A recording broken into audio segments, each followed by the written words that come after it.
প্রিয় শিক্ষার্থী, অনলাইন ক্লাসে তোমাদেরকে স্বাগতম। আজ আমি তোমাদের নবম দশম শ্রেণীর হিসাব বিজ্ঞান চতুর্থ অধ্যায় থেকে মূলধন এবং মুনাফা জাতীয় লেনদেন এই অধ্যায়ে আলোচনা করব। তো আমরা জানি যে প্রত্যেকটা ব্যবসা প্রতিষ্ঠান অনির্দিষ্ট কাল ধরে চলবে, এটা সকলেই আশা করে, কিন্তু নির্দিষ্ট সময় পর পর এর লাভ ক্ষতি এবং আর্থিক অবস্থা জানা প্রয়োজন। তো কিছু লেনদেন আছে এমন যেগুলো স্বল্প সময় সুবিধা দেয়, আবার কিছু লেনদেন আছে যেগুলো দীর্ঘমেয়াদী বা দীর্ঘ সময়ব্যাপী সুবিধা প্রদান করে থাকে। তো লেনদেনের এই অবস্থা বিবেচনা করেই লেনদেনকে আমরা দুটি ভাগে ভাগ করেছি। একটা হচ্ছে মূলধন জাতীয় আর একটা হচ্ছে মুনাফা জাতীয়। তাহলে একটা হচ্ছে মূলধন জাতীয় আর একটা হচ্ছে মুনাফা জাতীয় লেনদেন। তো এই লেনদেনকে আমরা এই দুই শ্রেণীতে ভাগ করতে পারলে বা চিনতে পারলে বা বিভক্ত করতে পারলে হিসাব বিজ্ঞানের উদ্দেশ্য ত্বরান্বিত হবে এবং আমরা ব্যবসা প্রতিষ্ঠানের সঠিক লাভ ক্ষতি এবং আর্থিক অবস্থা বা আর্থিক চিত্র প্রদর্শন করতে পারবো। এইটা যদি আমরা সঠিকভাবে বের করতে না পারি তাহলে কিন্তু আমাদের প্রকৃত লাভ ক্ষতি এবং আর্থিক অবস্থা বের করা, নির্ণয় করা সহজ হবে না। তাহলে আমরা দেখি মূলধন জাতীয় এবং মুনাফা জাতীয়।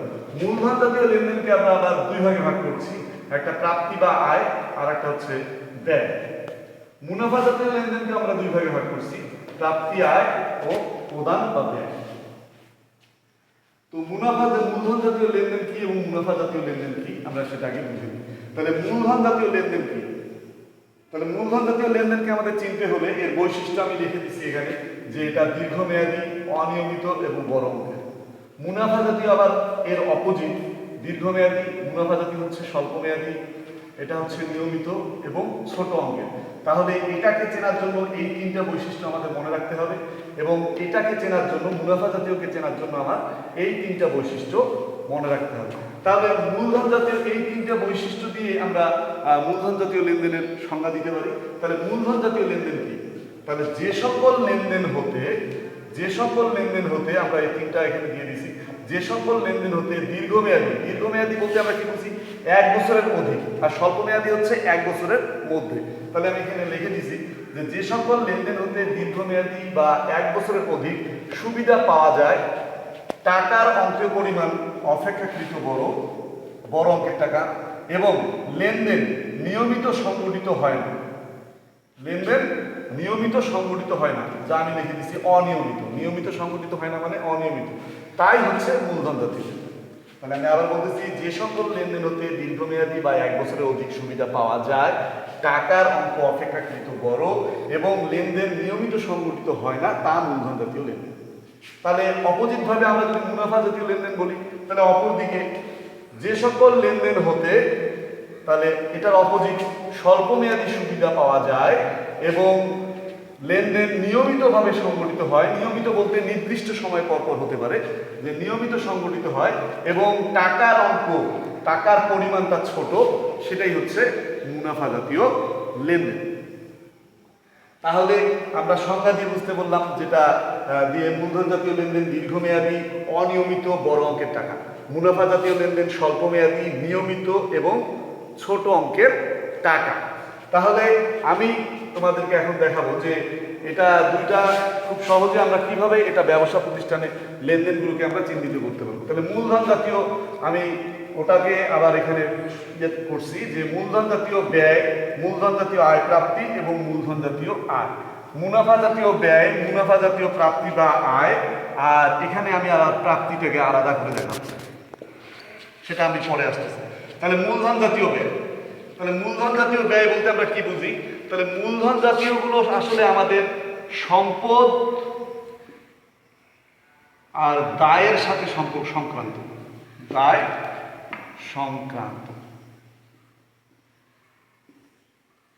আর মুনাফা জাতীয় সাধারণত পণ্য সংক্রান্ত। এটা আমরা বোঝার জন্য মনে রাখতে পারি। এটা সম্পদ এবং দায় সংক্রান্ত যে লেনদেনগুলো আছে সেগুলো মূলধন জাতীয়, আর পণ্য সংক্রান্ত, অর্থাৎ পণ্য সংক্রান্ত বলতে আমরা পণ্য একটা ব্যবসা প্রতিষ্ঠান কি করে, পণ্য ক্রয় বিক্রয় করে। ক্রয় বিক্রয় করতে গেলে পণ্য আমরা কিনে নিয়ে আসবো, সেখানে খরচ হয়। আবার বিক্রি করতে গেলে আমাদের দোকান ভাড়া, তার কর্মচারীকে বেতন দিতে হয়, বিজ্ঞাপন দিতে হয়, এই সমস্ত। অর্থাৎ এই জন্য আমরা বলতে পারি যে পণ্য সংক্রান্ত যে লেনদেনগুলো আছে সেগুলো হচ্ছে মুনাফা জাতীয়। আবার সম্পদ সংক্রান্ত, আমাদের সম্পদ অর্থাৎ একটা ব্যবসা প্রতিষ্ঠানের জন্য কিছু স্থায়ী সম্পদ ক্রয় করতে হয়, জমি, দালান কোঠা, আসবাবপত্র, যন্ত্রপাতি, এবং আমাদের দায়, আমাদের ঋণ গ্রহণ করতে হয়। সে দায়, এই জন্য আমরা বলছি যে সম্পদ এবং দায় সংক্রান্ত যে লেনদেনগুলো আছে সেগুলো হচ্ছে আমাদের মূলধন জাতীয় লেনদেন। এখন আমি তোমাদেরকে পার্থক্য করে দেখাবো মূলধন জাতীয় ব্যয় এবং মুনাফা জাতীয় ব্যয়। এই দুইটা যদি আমরা পার্থক্য করতে পারি তখন কিন্তু আমরা সহজেই বুঝতে পারবো যে কোনটা মূলধন জাতীয় ব্যয় এবং কোনটি মুনাফা জাতীয় ব্যয়। তা মূলধন জাতীয় লেনদেনে আমরা সংজ্ঞা পড়ে আসছি যে যেগুলো অনিয়মিত, টাকার অঙ্ক বড় এবং দীর্ঘমেয়াদী, দীর্ঘদিন আমাদেরকে সুবিধা দেবে। যেমন দীর্ঘদিন সুবিধাটা কি, আমরা যদি একটা স্থায়ী সম্পদ ক্রয় করি, একটা জমি ক্রয় করি, সেই জমি থেকে আমরা দীর্ঘদিন পর্যন্ত কি করতে পারি, সুবিধা পেয়ে থাকি। একটা যদি আসবাবপত্র ক্রয় করি, আমরা অনেকদিন পর্যন্ত এটা সুবিধা করে, অর্থাৎ একাধিক হিসাব বছর। দীর্ঘদিন বলতে আমরা একাধিক হিসাব বছর, একটি আর্থিক বছর পার করে একাধিক হিসাব বছর পর্যন্ত চললে এটাকে আমরা বলবো দীর্ঘমেয়াদী। আর স্বল্পমেয়াদী যেটা একটি আর্থিক বছর অর্থাৎ 1 বছর, সেটাকে আমরা বলবো স্বল্পমেয়াদী। তাহলে মূলধন জাতীয় ব্যয় আমরা বলছি সম্পদ সংক্রান্ত। তাহলে মূলধন জাতীয় ব্যয়গুলো কি, আমরা যদি বলি জমি ক্রয়, আসবাবপত্র ক্রয়, তারপরে যন্ত্রপাতি ক্রয়, তারপরে জমি ক্রয়, আসবাবপত্র ক্রয়, যন্ত্রপাতি ক্রয়, তারপর সরঞ্জাম ক্রয় ইত্যাদি, অর্থাৎ সম্পদ যে ক্রয়গুলো আছে সেগুলোকে আমরা মূলধন জাতীয় ব্যয় করব। এবং সম্পদ ক্রয়ের সাথে সম্পদকে রক্ষণাবেক্ষণ এবং সংস্থাপনের জন্য, অর্থাৎ সম্পদটা ক্রয় করতে যে ব্যয়গুলো হয় সেগুলোকেও আমরা মূলধন জাতীয় ব্যয় করব। যেমন সম্পদটা আমরা ক্রয় করছি, যন্ত্রপাতি ক্রয় করলাম, এটাকে আবার পরিবহন ব্যয় হবে, এটা নিয়ে আসতে গেলে পরিবহন ব্যয়। তারপর সংস্থাপন ব্যয়, এটা সংস্থাপন বলতে বসানো, এটা তোমার প্রতিষ্ঠানে নিয়ে এসে আবার বসাতে হবে, সংস্থাপন ব্যয়।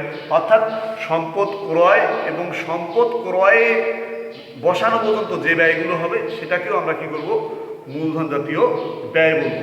এছাড়া এখানে আর একটা উল্লেখযোগ্য বিষয় আছে যে অনেক সময় সম্পদ আমরা কি করি, যদি পুরানো একটা মেশিন নষ্ট হয়ে গেছে সেটার সাথে যদি কোনো নতুন একটা মেশিন ওর সাথে যুক্ত করে ওটাকে মেরামত করি, সেটাকেও আমরা কি করব, মূলধন জাতীয় ব্যয় করব। অর্থাৎ আমরা উদাহরণ দিয়ে বলতে পারি যে একটি ফ্রিজের নতুন কম্প্রেসর ক্রয় করে ফ্রিজটাকে আবার কি করা হলো, পুনরায় চালু করা হলো, এতে যে মেরামত ব্যয়টা হলো এটাও আমরা কি করব, মূলধন জাতীয় ব্যয় হিসেবে গণ্য করব। তাহলে আমরা এখানে 3টা জিনিস মূলধন জাতীয় ব্যয়, একটা সম্পত্তি ক্রয়, আমরা 3টা জিনিস মনে রাখবো, একটা সম্পত্তি ক্রয়, তারপরে সম্পত্তি ক্রয় ব্যয় এবং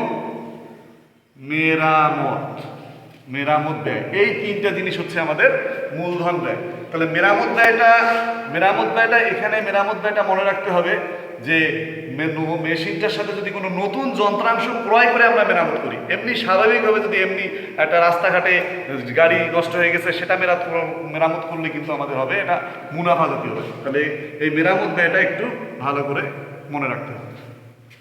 আচ্ছা, তাহলে এখন আমরা আসি মুনাফা জাতীয় ব্যয়।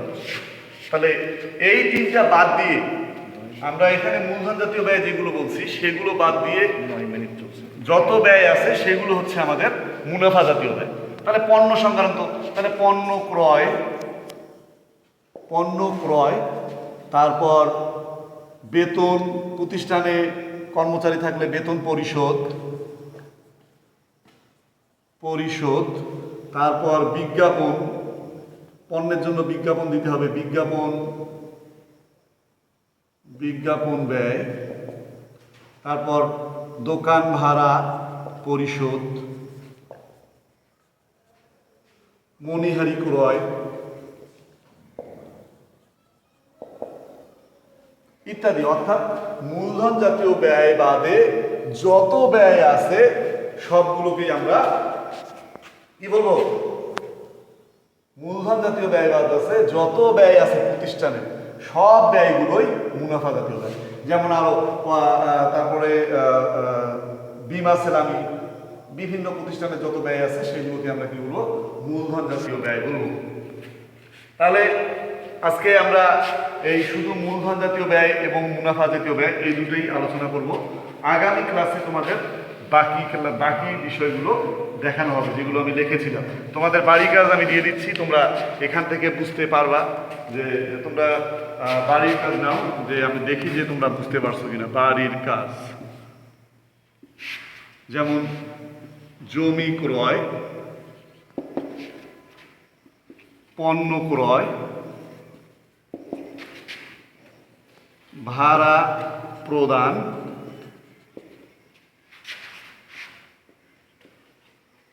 আসবাবপত্র ক্রয়,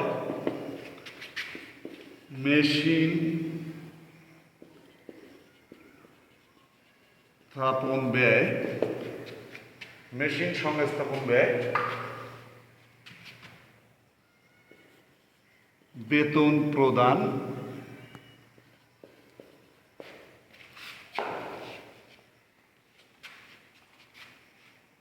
এক হচ্ছে মূলধন জাতীয় ব্যয় নির্ণয় করো।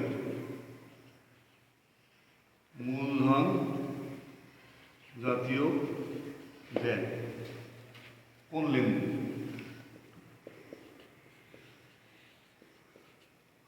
দুই হচ্ছে মুনাফা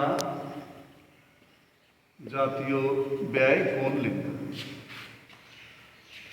আমি তারপরে জমি ক্রয়, পণ্য ক্রয়, ভাড়া প্রদান, টাকা লিখলাম না, টাকাগুলো তোমরা ইচ্ছা মতো বসাই দিবা। আসবাবপত্র ক্রয়, মেশিন সংস্থাপন ব্যয়, বেতন প্রদান, যেটা যেটা হবে সেটা।